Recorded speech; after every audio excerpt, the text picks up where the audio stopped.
Yes, I would like to go back to the main question that we actually put forward for this roundtable discussion, namely how can the EU ensure the digitalization of justice reinforces rather than undermine access to justice? And I think various comments have been made, which actually give some suggestions for that.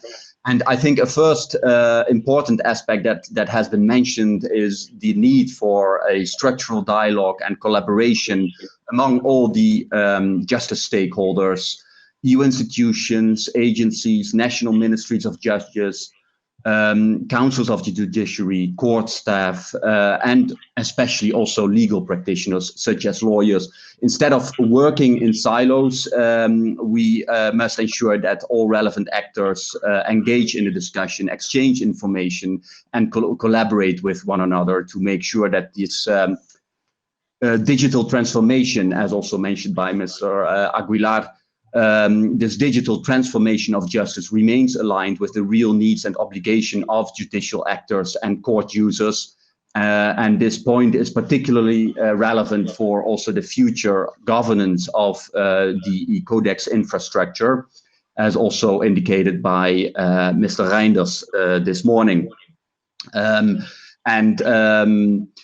Also, when we look at the use of AI and novel technologies in justice, such interaction between the different parties is really crucial to ensure that from the very beginning, as much as possible, these ethical values that guide courts and legal practitioners are directly designed into the AI systems themselves, because I think that's what we all agreed with today, that it is not sufficient to merely rely on the trust in the expertise of IT specialists and on this.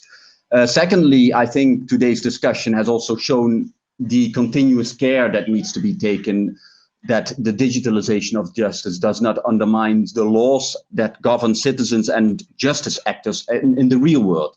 So we therefore see a need, I think, and it has been mentioned also today, for EU-wide minimum standards to ensure adherence to basic principles of any judicial proceeding, such as procedural fairness and due process, transparency, impartiality, and of course also lawfulness when the digitalization process proceeds.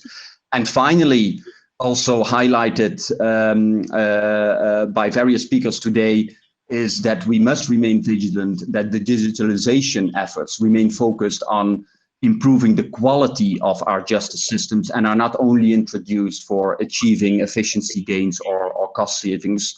Of course, increasing access to justice by simplifying judicial proceedings and reducing costs may sound like a desirable outcome, but there is little value in increasing access to justice if the quality of justice is undermined in doing so.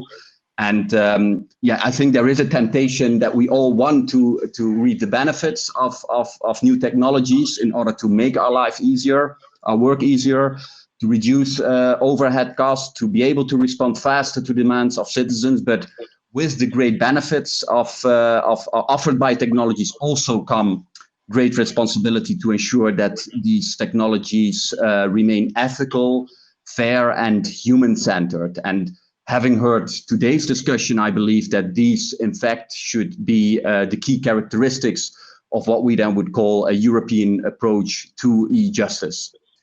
With these final remarks, I would like to conclude this event. Thanks again for everyone and for participating with us. We will be following up with some information to everyone that participated in sharing also the presentation of today and also some other material which were mentioned today. And yeah, we look forward to our next discussion, because I'm sure that this will not be the last time that we are discussing this topic. Thank you.